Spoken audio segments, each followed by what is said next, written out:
Hi, I'm Doug Patterson, Professor of Astronomy here at Johnson County Community College, and we're here on top of the classroom and laboratory building, the CLB,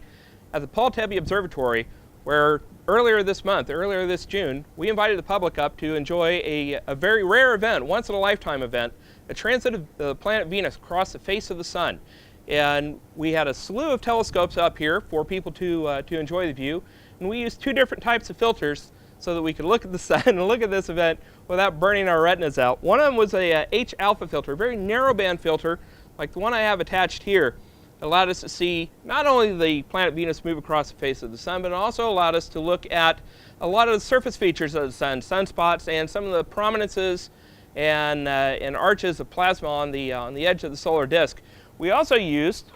a filter like this one, a broadband filter, which allowed us to look at the sun in normal visible light, just greatly reduced. And this is the type of filter that was used to produce the video that you're about to see from NASA, a much higher resolution than what we had here, to block out most of the light, but not quite all, to allow us to enjoy this very unique and rare event, an event that won't happen again until 2117.